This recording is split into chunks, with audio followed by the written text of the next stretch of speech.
ஐயா வணக்கம். ஐயா என்னன்னா இந்த தேர்தல்ல நான் எல்லாரையும் ஊர்ல அழைச்சு கேட்டப்ப நெறைய பேர் வந்து மைக் சின்னத்திற்கு தான் நாங்க போட்டிருக்கோம் அப்படின்னு சொன்னாங்க. நாங்க எதிர்பார்க்காதவங்கலாம் மைக் சின்னத்துக்கு போட்டிருக்கோம் அப்படின்னாங்க. நீங்களும் அது மாரி எதுவும் கள நிலவரத்துல அது உண்மையா? அது நீங்க என்ன அத பத்தி நீங்க என்ன நெனைக்கிறீங்க? சொல்லக்கூடிய கருத்தை என்டார்ஸ் பண்ணக்கூடிய அளவுக்கு தான் செய்திகள் வந்துட்டு இருக்குது. இது வந்து பரவலாட்டே மைக் சின்னத்துக்கான வாக்கு பெரிதா விழுந்ததாக பலரும் பேசிக்கிட்டு இருக்காங்க. அதுவும் எதிரணி சேர்ந்தவங்க அதே எதிர்பாராத விதமாட்டு சிலர் சந்திக்கும் போது அந்த தகவல் வருது.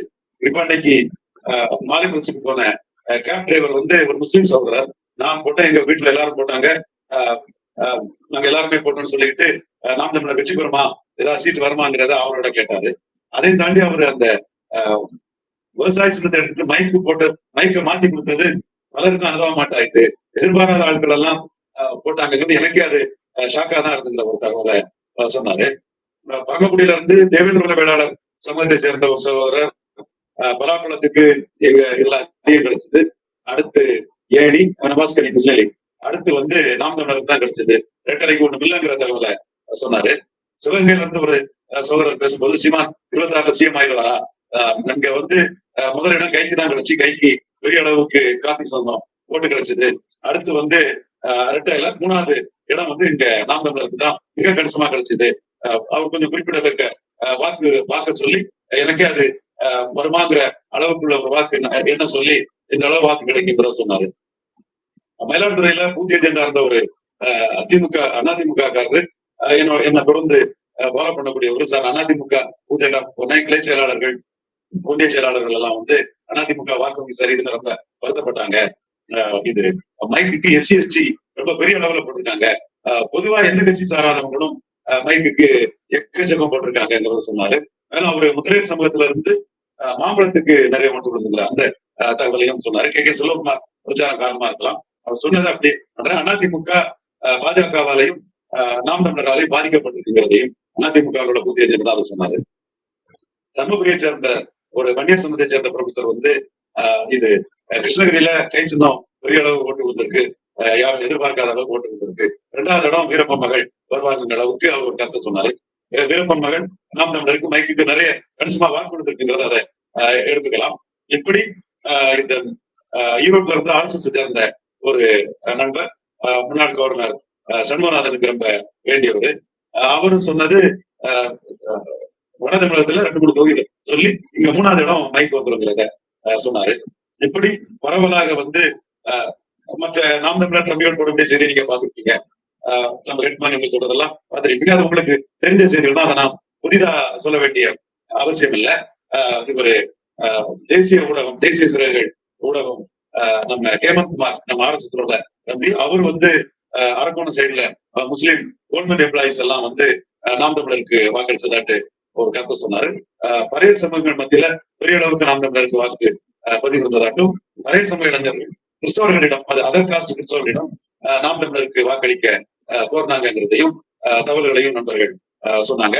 இப்படி பல திசைகள்ல இருந்தும் நாம் தமிழருக்கு வந்து சிறப்பான வாக்குரிமை இருந்ததா சொன்னாரு. இன்னும் சொல்ல போனா தம்பி ஜெயந்தன் அம்பலம் வந்து ஜெயந்தன் தம்பி வந்து அவங்க ஏரியாவில கள்ள சமூக பகுதியில ஒரு 27 ஓட்டு உள்ள அந்த ஏரியாவில 17 ஓட்டு நாம் தமிழருக்கு விழுந்ததாக உள்ள கருத்தை சொன்னாரு.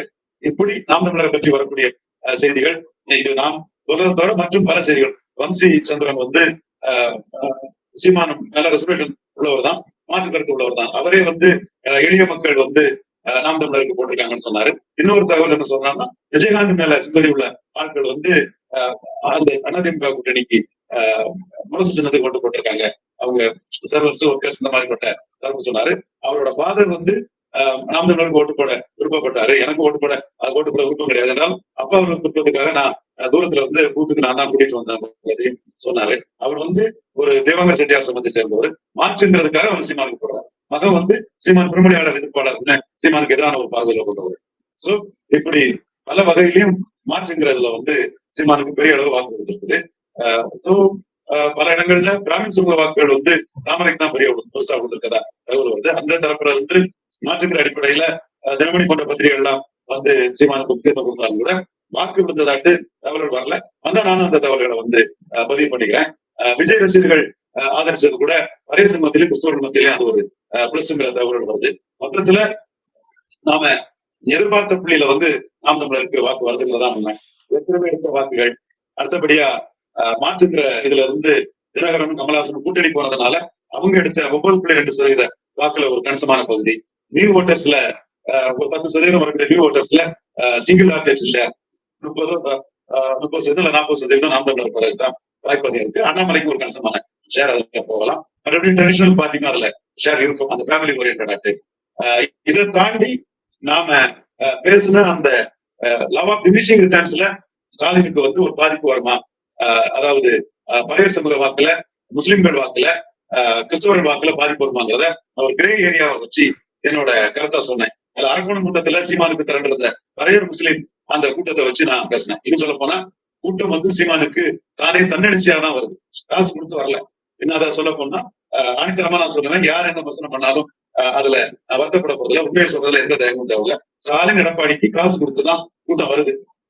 பெரிய கூட்டத்தை மாவட்ட செயலாளர்கள், ஒன்றிய செயலாளர்கள், கிளை செயலாளர்கள் ஆர்கனைஸ் பண்றாங்க. அதுல ஸ்டாலினுக்கு வர்ற கூட்டம் நின்று கேட்கறாங்க. கலைஞர் மகன்கிற ஒரு இதுல அவருக்கு ஒரு ஈர்ப்பு இருக்குது. எடப்பாடி பழனிசாமிக்கு வர்ற கூட்டமும் நின்று கேட்கறதுல கவுண்டம்பாளையம் போன்ற பகுதிகளிலே கூட்டம் கலைஞ்சதை நாம பார்த்தோம். சீமானுக்கு பணம் கொடுக்காம தானே வரக்கூடிய கூட்டம், பேசி முடிக்கிறது வர அந்த கூட்டம் தெளிவாக இருந்தது.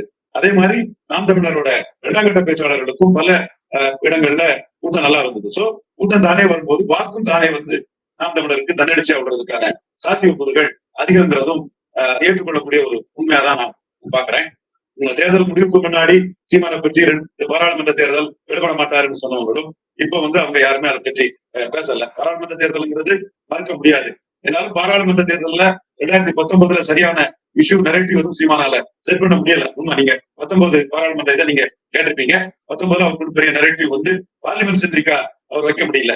ஆனா 24 பார்லிமெண்ட் சென்ட்ரிக்காட்டு திமுக அதிமுக தமிழகத்துக்கு துரோகம் பண்ணிச்சு, எம்ஜிஆர் முல்லை பெரியாரை விட்டு கொடுத்துட்டாரு, கலைஞர் கட்சித்தீவை விட்டு கொடுத்துட்டாரு, காவிரியில துரோகம் பண்ணிட்டாருன்னு காங்கிரசுக்கும் பாஜகவுக்கும் எதிராக இது என் நாடு, காங்கிரசும் பாஜகவும் இங்க எதிர்க்குங்கிற ஒரு கருத்தை வச்சு அதற்கும் ஒரு ஆதரவு வட்டத்தை வந்து சீமான் சொல்றது சரிதானங்கிறத சோபாண்டியனோட டெல்லி பேஸ்ட் ஒரு கரஸ்பாண்டன்ட் நம்பர் வந்து பார்க்கும்போது இளைஞர்கள் இப்படி சொல்றாங்க சார்ன்னு அந்த தேர்தலுக்கு முன்னே அவங்க கருத்தை பதிவு பண்ணாங்க.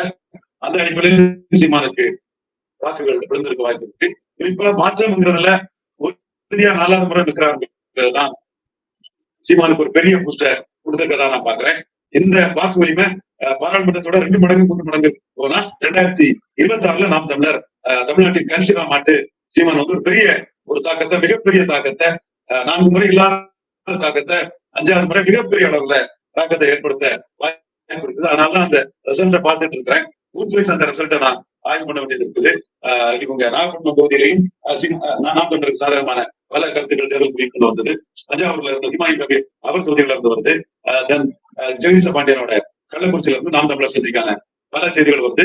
அரியலூர்ல இருந்த ஒரு சகோதரர் சிதம்பரத்துக்குள்ள அவர் எந்த வகையில வாக்களிச்சாரு ஒரு யாதவ் சங்க சகோதரர் எங்களுக்கு வந்து போனார் யாதவ்ல அவர் சொல்றது கொஞ்சம் கஷ்டமா இருக்குன்னு என்னால அண்ணன் நாங்க ஓட்டு போட்டோம், மதுரையிலையும் ஓட்டு போட சொன்ன தகவல்களை அவர் சொன்னாரு. இப்படி எல்லா சைட்லயும் பூத்துல இருந்து வரக்கூடிய தகவல்கள் கடந்த முறை 2019 நாம் தமிழருக்கு பூத்துல விழுந்ததை விட மிக அதிக அளவுல வாக்கள் விழுந்ததாகவே வந்து பலன் சொல்றாங்க. நாம் தமிழர் ஓட்டு சைலண்ட் ஓட்ஸ். அந்த சைலண்ட் ஓட்டு இந்த அளவுக்கு தெரிகிறது வந்து இந்த முறை அவங்களுக்கு ஒரு பெரிய ஒரு அதிர்வு நாம் தமிழருக்கு போட்டி இல்லைங்கிறதா ஒரு முக்கிய காரணம். 3% வாக்கு குறைஞ்சதுக்கு காரணமும் 89 வெற்றி பெற்ற அதிமுக காங்கிரஸ் அணிக்கு 91 போட்டி இல்லைன்னு போதுதான் அது திமுகவில் போட்டி கொடுக்க முடியாது, வெற்றி நாம தானே போதும் அதிமுக காங்கிரஸ் இருந்தனால்தான் 3% வாக்கு 89க்கும் 91 இடையில அதே அணி அதே போது குறைஞ்சது. அதே மாதிரி இப்போ 3% வாக்குகள் குறைஞ்சதுக்கு பல ரீசன் இருந்தாலும் திமுக அணி வெற்றி பெறும் என்ற அவங்களோட காங்கிரஸ் ஆட்டிடியூடும் திமுக அணியை தோற்கடிக்க முடியாது என்கிற அதிமுகவோட ஆட்டிடியூடு தான் காரணம். இந்த வகையில 3% ஓட்டு குறைஞ்சாலும் அதற்குள்ளேயே நாம் தமிழர் வந்து பெரிய அளவு வாக்கு சதவீதத்தை கொண்டு வந்திருக்கலாம். அதற்கான சாத்தியக்கூறுகளும் இருக்குது. 3% வாக்கு குறைஞ்சது காரணம் போட்டி இல்லைங்கிற ஒரு களத்துக்குள்ளதான் அது குறைஞ்சது. போட்டி இல்லைங்கிற ஒரு களம் வரும்போது தோற்றவர்களோட வாக்கு வந்து புதிதா வரக்கூடிய ஒரு சக்திக்கு வந்து கிடைப்பதற்கான வாய்ப்புகள் வந்து பிரகாசமா தான் இருக்கும். அதே மாதிரிதான் பல இடத்துல ரெட்டலைக்கு போடக்கூடிய தாய்மார்கள் மகன் சொன்னதுக்காக மைக்கு போட்டத செய்திகளும் நமக்கு வந்துகிட்டு தான் இருக்குது. இது தானே தன்னெழுச்சியா நடந்த ஒரு விஷயம் தான். நாம் தமிழரை பொறுத்தவரை அமைப்பு பலம் இல்ல, பார்லிமெண்ட்ல இஷ்யூ இல்ல, இருந்தாலும் தன்னெழுச்சியாட்டு பார்லிமெண்ட் தேர்தலே கிடைக்கக்கூடிய ஒரு தாக்கம் 2026 சீமான் என்றால் ஈர்ப்பு சக்தி உள்ள ஒரு தலைவரா யாருடைய பின்னணியும் இல்லாம எந்த கட்சியும் கைப்பற்றாம தானே சுயம்பா வந்து இருக்கிறவர் வந்து சீமான் ஒருத்தர் தான். அது ஒரு ஏழை எளிய பின்புலத்துல வந்தவர்னு சொல்லும் போது ஏழை மக்களை எளிதா கனெக்ட் பண்ணிட முடியும். அது இந்த நிக்கிற அடுப்புல உள்ள தீல காய வச்சு பள்ளிக்கு போட்டு சொல்றதெல்லாம் மக்கள் அப்பீல அந்த அட்டாக் பண்ணுது. அவங்க எதிர்த்த தொடுக்கூடிய அளவுக்கு ஏழை மக்கள் மத்தியில சீமான் ஓடி வருகிறாரு. அது தானே வந்த ஒரு சாமானிய சீமான்ங்கிறது 2026 அவருக்கு ஒரு பெரிய தாக்கத்தை ஏற்படுத்துறதுக்கான வாய்ப்புகள் இருக்குது. அதை உறுதி செய்யக்கூடிய அளவுக்கு 2024 ரிசல்ட் இருக்குங்கிறதுதான் 4ஆம் திசையில இருந்து வரக்கூடிய செய்திகள் நமக்கு பறைசாற்றுகிறது. இது மாற்றம்ங்கிற அடிப்படையிலும் கிறிஸ்தவ முஸ்லிம்கள் மத்தியில ஸ்டாலின் வெற்றி பெற்று விடுவார், திமுக காங்கிரஸ் வெற்றி பெற்று என்ற அடிப்படையிலும் ஒரே சமூக மத்தியில திமுக விடுதலை சிறுத்தைகள் வெற்றி பெற்று விடுவார், ஆனால் நாம் சீமானை வளர்த்து விடுவோம் என்ற அடிப்படையிலும் வாக்கு வந்ததாக தெரிகிறது. மேலும் பன்னீர் மத்தியிலும் கூட வாக்கு வந்ததன் அடிப்படையில தான் பாமகவுக்கும் விடுதலை சிறுத்தை நாம் தமிழருக்குமான மோதல் நடக்கிறது. பாமக விடுதலை சிறுத்தைகள் மோதல் என்பது 2 ஜாதிகளுக்கு இடையிலான மோதல். பாமக நாம் தமிழர் மோதல் அங்கம் நடக்கிறது ஒரே ஜாதிகளுக்கு உள்ள கருத்து வேறுபாடு தொடர்பான மோதலாக தான் நான் பாக்குறேன். அது பன்னீர் மத்தியிலையும் நாம் தமிழர் ஊடுருவிற்கு வளர்ந்திருக்குங்கிற அந்த தன்மையை தான் காட்டுது. ஈரோடு பகுதிகளை சேர்ந்த நிருபர்களும் நாம் தமிழருக்கு ஈரோட்டுல நல்ல வாக்குகள் வரும், திருப்பூர்ல வாக்குகள் வருகிற தகவல்களை சொல்றாங்க. நாமக்கல்ல அங்க பணி செய்த நண்பர்களும் நாமக்கல்லுக்குள்ள நாம் தமிழர் 3வது வந்தாலும் ஆச்சரியப்படுவதற்கு இல்ல, 3வது இடம் வருகிறதுக்கும் சொல்றாங்க. இப்படி கன்னியாகுமரி மாவட்டத்தை சேர்ந்த உடம்பூர் ஜான் போன்ற நண்பர்களும் நாம் தமிழருக்கு எந்தெந்த வகையில வாக்கு வருதுங்கிறதெல்லாம் தெளிவாகவே நமக்கு கூடுறாங்க. இப்படி எல்லா பகுதிகளிலும் இருந்து நாம் தமிழருக்கு வாக்கு பெரிய அளவுக்கு கூடுதலா தான் நமக்கு தகவல் வருது. தகவல் சொல்லக்கூடியவங்க எல்லாம் நாம் தமிழர் ஆதரவாளர்கள் என்று சொல்ல முடியாது. ஒரு சிம்பனைசர் அந்தந்த விஷயங்கள் அப்படியே சொல்லக்கூடியவங்க தான். மக்களவை தேர்தலில் நாம் தமிழருக்கு என்ன ரெலவன்ஸ் இருக்க போகுது சார், மன வலிமை இழந்து பேசினவங்க எல்லாம் இன்னைக்கு நல்ல வாக்கு கொடுத்துருக்கு சார் இன்னும் பேசுறதை நம்ம கேட்க முடியுது. சோ இந்த இடத்துக்குள்ள சீமான் மக்களவை தேர்தலான ஒரு மன வலிமை இழக்காம துணிவா காங்கிரசும் பாஜகவும் நாட்டுக்கு கேடு, காங்கிரஸையும் பாஜகவுக்கும் அதிமுகவும் ஒற்றுமைகளாக தொகுப்பு சதைகளாக வாக்களிப்பது தவறு, ஊதுவலாக இருப்பது தவறு என்ற ஒரு தெளிவான நிலைப்பாடு எடுத்ததுதான் மக்கள் மத்தியில அது ரீச் ஆயிருக்குன்னு கருதுறேன். வெறும் கடுமையான வெயிலும் சீமான் கூட்டத்துக்கு மக்கள் திரண்டு வந்தாங்க. சீமான் விவசாய சின்னம் மறுக்கப்பட்டது மக்களுக்கே சீமான் மீது ஒரு அபிமானத்தை ஏற்படுத்துகிறது. அதான் முஸ்லீம் சகோதரர் சொன்னது, சீமானுக்கே ஓட்டு போட மாட்டாங்கன்னு நாங்க நினைச்சவங்க எல்லாம் தப்புங்க, அது சின்னத்தை கொடுக்குறது தப்புங்க, நாங்க அதுக்காகவே மைக்கு போட போறோம்னு சொன்னாப்புல. விவசாய சின்னம் இருந்தா கூட இந்த ஓட்டு கிடைச்சிருக்காது, மைக்கு சின்னத்துக்கு கூடுதல் வாக்கு வருதுங்கிற தகவல்களை சொன்னாங்க. இப்படி சைலண்ட் போர்ட்ஸ் பெரிய அளவு இருக்கும். இப்படி பல வகையில நாம் தமிழர் மக்களவை தேர்தல் என்றாலும் கூட 2019 மக்களவை தேர்தலை விட 2 மடங்கு 3 மடங்கு வாக்கு வரக்கூடிய அளவுக்கு ஒரு பெரிய தாக்கத்தை ஏற்படுத்தி இருக்கிறாங்க. இந்த தாக்கத்தின் அளவை என்னால் அறிவிக்க உறுதியா கூற முடியல, ஆனா வளர்ச்சிங்கிறது மட்டும் தெளிவா சொல்ல முடியுது. ஒவ்வொரு பூத்திலையும் 2021 விட அதிக அளவு வாக்கு இருந்ததாட்டு அந்த பூத்துல இருந்து வெளியே வரக்கூடியவங்க எல்லாருமே அந்த கருத்தை சொல்றாங்க. இது உறுதிப்படக்கூடிய நிலைமையில 2026 நாம் தமிழரின் தாக்கம் சீமான் முதல்வர் என்பதற்கான ஒரு உத்வேகம் பெரிய அளவுல இருக்குன்னு நான் கருதுறேன். பொறுத்து பார்ப்போம். ஐயா, இப்ப நீங்க சொன்னதை நானும் ஒரு இடத்துல உறுதிட்டு சொல்ல முடியாது. மதுரையில நமக்கு தெரிஞ்ச ஒரு பறைய சமூகத்தை சேர்ந்த ஒரு இளைஞர் அழைச்சிருக்காங்க. ஒரு 40ல இருந்து 50 வாக்குகள் பறைய சமூக இளைஞர்கள் நாம் தமிழருக்கு செலுத்தினாங்க. இது மாதிரி பல ஊர்கள்ல இளைஞர்கள் கும்பல் கும்பலா போய் மைக் சின்னத்துக்கு வாக்களிச்சாங்கன்னு தகவல் வருது. இது நானும் பாக்குறேன். இது பற்றி உங்களுக்கு கருத்து என்னையா? இல்ல, இதுலதான் தமிழகத்தின் அரசியல் மாற்றமும் சமநீதி புரட்சியும் இருக்குது. பழைய சமூகம் கிறிஸ்தவ முஸ்லிம் சமூகம் நெருக்கி ஓட்ஸாட்டு அவங்க திமுக கூட்டணிக்கு போடுறாங்க. அவங்களுக்கு அவங்க வாக்குக்கு உரிய அரசியல் அதிகாரம் பறையர்களுக்கும் இல்லை, கிறிஸ்தவர்களுக்கும் இல்லை, முஸ்லிம்களுக்கும் இல்லை. RSS பண்ணிட்டு வந்தவன் தான், நாளிநாடா கொண்டவன். பட் சமநீதி பார்வையில தாழ கிடப்பாதை தற்காப்பதை தர்மங்கிற ஐயா வைகுண்டர் வழியில உணர்வுபூர்வமா என்னைக்கும் செயல்படக்கூடியவன். அதனாலதான் முஸ்லிம் சகோதரர்கள் வாக்கு இங்கு இலவசமாக வாங்கப்படுறதுங்கிறத நான் பல முறை தெளிவாகவே சொல்லிட்டு இருக்கிறேன். இப்போ அவங்க மத்தியில அந்த முஸ்லிம் சிறைக்கைதிகள் விடுதலை, அதுல சீமான் பேசுறது, அவங்களுக்காக இஸ்ரேல் பாலஸ்தீன் இஷ்யூல இந்திரா காந்தி நிலைப்பாடு சரின்னு சீமான் தெள்ள தெளிவாக அந்த சொல்றதுனால சில பாதிப்புகள் வந்தாலும் கூட பரவாயில்லங்கிற ஒரு தெளிவான நிலைப்பாட்டுல முஸ்லிம் இஷ்யூஸ்ல சீமான் தெளிவாக இருக்கிறது. அதே மாதிரி தலித் கிறிஸ்தவர்கள் பாதிக்கப்படுறது, கல்லறை தோட்டங்கள் அவங்களுக்கு புறக்கணிப்படுறதுக்கெல்லாம் அவரு சீமான் தெளிவா தன் கருத்தை முன்வைக்கிறது. குறிப்பா பறையசங்களின் அரசியல் எழுச்சிக்காக பேசுறது.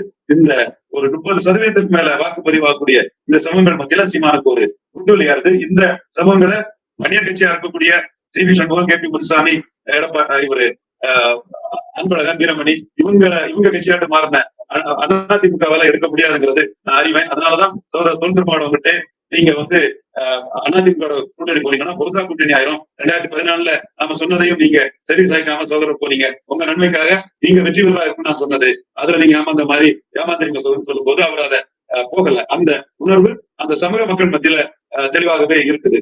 சோ அவங்க அடுத்த கட்ட அதிகார பாய்ச்சலுக்கு திமுக அவங்களை பாமகவுக்கு எதிராகவும் பாஜகவுக்கு எதிராகவும் பயன்படுத்திக்கிட்டு இந்த சமூகங்களோட கோரிக்கைகள், சென்டிமெண்ட், அரசியல் அதிகாரத்துக்கு வந்து உரிய இடத்தை கொடுக்காத ஒரு தன்மையை வந்து அவங்க உணர ஆரம்பிச்சதாக தான் தெரியல.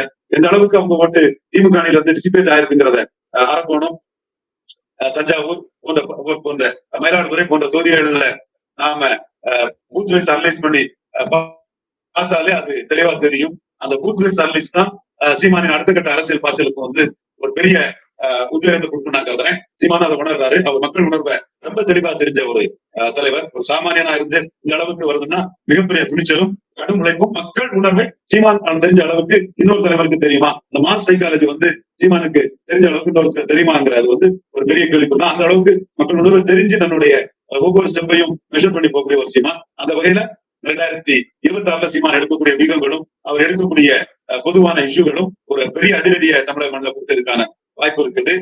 நிச்சயமா 1000 ரூபாய் வந்து திமுகவுக்கு கை கொடுக்கத்தான் செய்யும். அது வந்து 1500 ரூபாய கூட கொடுக்கலாம். சீமானோட அந்த இஷ்யூவே என் மண், என் மக்கள், என் உரிமை, என் மக்களின் பணம், எனக்கான பணம், என்னை அவமானப்படுத்தி என்னை தரம் தாட்டி எனக்கே கொடுப்பதை பெருமையா பேசுவதா அடிப்படையில தான் சீமானோட அந்த 26 நரேட்டிவ் வந்து தமிழருக்கு சுயமரியாதை, தமிழர்களின் வேலை வாய்ப்பு, இந்த அடிப்படையில தான் சீமான் இந்த இலவசங்களுக்கு எதிரான ஒரு பெரிய நரேட்டிவ் தான் சீமான் திமுக அதிமுக எதிராக செட் பண்ண வாய்ப்பு இருக்குன்னு நான் கருதுறேன். அதே வேளையில ஸ்டாலினும் அந்த 1000 ரூபாங்கிறத உங்கள் சகோதரன் கொடுத்ததுன்னு அதையும் சென்டிமெண்டா கனெக்ட் ஆகி பண்ணினாருங்கிறதையும் மறுக்கிறது இல்லை. அதற்கான ஆதரவுகளையும் திமுகவுக்கு பல இடங்கள்ல இருக்கிறதையும் நான் பாக்குறேன்.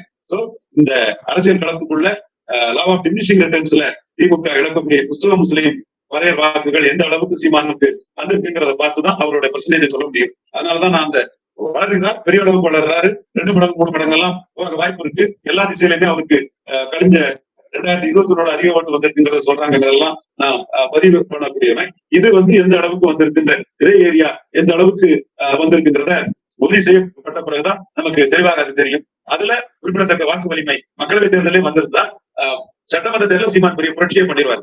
மக்களவை தேர்தலே அந்த வாக்குகள் வந்து கிறிஸ்தவ முஸ்லீம் பழைய வாக்குகள்ல அனுசமா சீமானுக்கு வந்திருக்கும்னா சட்டமன்ற தேர்தல கேட்கவே வேண்டாம். சுமன்சிராமன் போன்றவங்க எல்லாம் இது மக்களவை தேர்தல் சீமானுக்கு ரெலவன்ஸே இல்லைங்கிற மாதிரிதான் பேசினாங்க, பலரும் பேசினாங்க. பட் இதை முறியடிச்சு மக்களவை தேர்தலே 2021 விட 24 அதிக வாக்கு எடுத்துட்டாருன்னா 26 சீமானோட அந்த வால்யூமும் அந்த தாக்கமும் அதோட வீச்சு வந்து மிகப்பெரிய அளவுல இருக்கும். அது அவர் லீடர்ஷிப் சென்றிக்கான ஒரு தேர்தலா இருக்கிறதுனால அதற்கான வாய்ப்புகள் எல்லாம் பிரகாசமா இருக்கிறதா தான் நான் பாக்குறேன். ஐயா, இப்ப ஒரு கேள்வி என்னன்னா, இப்ப வாக்குகள் எல்லா பக்கத்துல இருந்து வந்திருக்கு, எல்லா சமூகத்துல இருந்து வந்திருக்கு அப்படின்னு நம்மளுக்கு தெரியுது. எந்த கட்சியின் வாக்குகள் நாம் தமிழர் பக்கம் அதிகமா வந்து நீங்க நினைக்கிறீங்க? இதுவரை வந்தது அதிமுக வாக்கு தான். இப்பவும் அதிமுக வாக்கு தான் அதிகம் வந்திருக்கு நான் பாக்குறேன். அது தெளிவா என்னோட பார்வை அதிமுக வாக்கு தான் அதிகம் வந்திருக்குது. ஒருவேளை இந்த பிரேமலதா விஜயகாந்த கூட்டணியில சேர்த்தது நான் அதை கிண்டல் பண்ணேன். 6% கட்சிக்கு 5 சீட்டு கொடுத்துருக்காங்க கிண்டல் பண்ணேன். பட் ஒரு கேட்டலிஸ்ட் போல்சாட்டு விஜயகாந்தின் பக்கத்தில் கொண்ட வாக்குகள் கொஞ்சம் அதிமுக அணிக்கு போனதாட்டு தகவல் வருது. என்றாலும் அதிமுக தான் சீமானோட வளர்ச்சியில 2 முறை பாதிக்கப்பட்டிருக்கு, 3வது முறை பாதிக்கப்பட நான் உறுதியா நம்புறேன். அதே வேளையில இது திமுகவும் முதலாக ஒரு 4-5 சோசியல் செக்ஷன்ஸ்ல அந்த வாக்கு பாதிக்கப்படுவதற்கான சாத்தியக்கூறுகள் வரக்கூடிய செய்திகள் அப்படிதான் தெரியுது. ரொம்ப ஜானுகர் அவரு ராகுல் காந்தி ஆதரவாளர். அவர் என்கிட்ட சொன்னது அவரு டிரான்ஸ்போர்ட் இதுல ஸ்டாஃபா இருக்காரு, யாரும் இல்லாத போது சீமான் தான் இங்க போக்குவரத்து ஊழியர்களுக்காக வந்து நின்னாரு. அதனால நாங்க சீமானுக்கே போடுறதா முடிவு பண்ணோம். அவர் ராகுலுக்கு போட வேண்டிய இதெல்லாம் ராகுல் பார்ட்டி ஜெயிக்கும் போது நம்ம சீமான வளர்ந்து விடுமே நான் சீமானுக்கு போட்டதாட்டு அவர் சொன்னார். அப்போ ராகுல மீறி அவர் சீமானுக்கு போடுறாரு. சட்டமன்ற தேர்தல் அப்படி ஒரு நிர்பந்தம் அவருக்கு இருக்க போறதில்லை, அவர் போன்ற வாக்காளர்களுக்கு இருக்க போறதில்லை. அப்போ ராகுல மீறி ராகுல் தான் ஜெயிக்கணும், மோடி வரக்கூடாதுன்னு ஆன்டி மோடிக்கு திமுக காங்கிரஸ் தாங்கிறத மீறி சீமானுக்கு கிடைக்கக்கூடிய வாக்குகள் கணிசமாக இருக்கக்கூடிய பட்சத்துல சட்டமன்ற தேர்தலில் சீமானுக்கு கிடைக்கக்கூடிய வாக்குகள் மிக கணிசமாக இருக்குன்னு உறுதியா நம்புறேன். என்னால யூகிக்க முடியுது. அறிவிக்க உறுதியாட்டு வந்து ரிசல்ட் வர்றதுக்கு முன்னாடி சொல்ல முடியல. அந்த வகையில தான் உங்கள்கிட்ட நான் பேசிட்டு இருக்கேன். எல்லா திசையிலுமே அதிக வாக்கு சீமானு கிடைச்சுங்கிறத எல்லா தரப்பு மக்களும் சொல்றாங்க. அதுவும் இந்த திமுகவுக்கு புதிய கிறிஸ்தவ முஸ்லீம் பழைய வாக்குகள் மத்தியிலையும் அந்த தகவல்களை நான் கேட்கிறேன். அது எந்த அளவுக்குங்கிறத பார்த்துதான் சீமானோட 26 உள்ள வாய்ச்சலை வந்து நாம சொல்ல முடியும். கண்டிப்பா அதற்கான சாத்தியக்கூறுகளும் அதற்குள்ள பாசிபிலிட்டிஸும் சீமானுக்கு அதிகம் இருக்கிறதா நான் பாக்குறேன். இது ஒரு ஊகத்தோட தான் இந்த கேள்வியை நம்ம வைக்கிறேன். ஒரு இரட்டை இலக்கம்ன்றது 12 15 இப்போதைக்கு வச்சுக்கோம். இந்த வாக்குகள் நாம் தமிழர் கட்சி 2024 எடுத்துருச்சுன்னா 26 நாம் தமிழர் கட்சியின் தலைமை ஒருங்கிணைப்பாளர் நினைச்சுக்கலாம் முதல்வர் ஆகிறதுக்கான வாய்ப்புகள் என்னன்னா அதுக்காக என்னென்ன வேலைகள் செய்யணும்? நிச்சயமா அப்படி ஒரு வாக்கு வரக்கூடிய பட்சத்துல கெஜ்ரிவால் தரப்பு பஞ்சாப்ல எழும்புற மாதிரி டெல்லியில சிஎம்மா இருந்தாரு. இருந்தாலும் சீமான் வந்து கெஜ்ரிவால் மாதிரி, கன்ஷிராம் மாதிரி, மாயாவதி கன்ஷிராம் மாதிரி, மம்தா பானர்ஜி மாதிரி ஒரு புதிய சக்தியாட்டு மன உறுதியோட மக்கள்ல ஒருத்த நாட்டு மக்கள் தலைவனா எழுப்பி வர்றதுக்கான வாய்ப்புகள் மிக பிரகாசமா வந்துடும். அது மக்களே தன்னெழுச்சியோட சீமான் பின்னால் தருவாங்க. அமைப்பு இல்ல சீமானுக்கு. அமைப்பு இல்லாம இருக்கிறது கூட ஒரு வகையில நல்லதுதான். ஏன்னா அமைப்புன்னா அமைப்பை சார்ந்தவர்களோட பிளஸ் மைனஸ் அங்க வேலை செய்யும் போது, அமைப்பு சார்ந்தவரோட மைனஸ் வேலை செய்யும் போது இவரா இந்த இருக்காங்கிற மாதிரி அத ஒரு தரப்பு ஒதுக்கி தள்ளுவதற்கான வாய்ப்புகளும் அந்த புதுசா கட்டமைப்புடைய கட்சியோட அமைப்பு தொடர்பான சிக்கல் இருக்குது.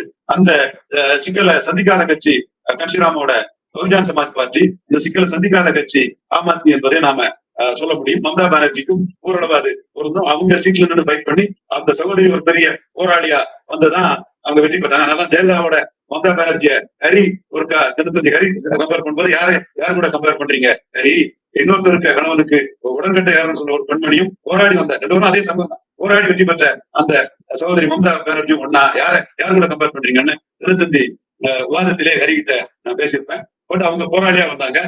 கன்ஷிராம் மிகப்பெரிய ஸ்ட்ராட்டஜில துணிச்சலா வந்தாரு. இவருக்கு இவங்க ரெண்டு விட அரவிந்த் கெஜ்ரிவாலுக்கு அண்ணா ஹசாரே மற்ற பின்னணி எல்லாம் இருந்தது.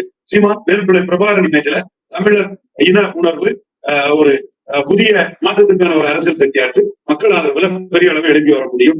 நீங்க சொல்லக்கூடிய இந்த வாக்கு வந்து நான் எதிர்பார்த்துட்டு இருக்கிறேன். இந்த வாக்கு பலம் வந்ததுன்னா 26 சீமானுக்கு தாக்கம் மிகப்பெரிய அளவுல இருக்குங்கிறதுல மாறுபட்ட கருத்துக்கள். என்றாலும் இதற்கான சாத்தியக்கூறுகளும் எல்லா திசைகளிலும் சீமானுக்கு ஆதரவான ஒரு போலிங் இருந்த என்ற தகவல்களும் வந்து கொண்டுதான் இருக்கிறார். சரிங்க. இவ்வளவு நேரம் உங்கள் நேரத்தை செலவிட்டு எங்களுக்கு வாய்ப்பு அளித்தமைக்கு மிக்க நன்றி. இன்னொரு மகிழ்ச்சியான தருணத்தில் சந்திப்போங்க.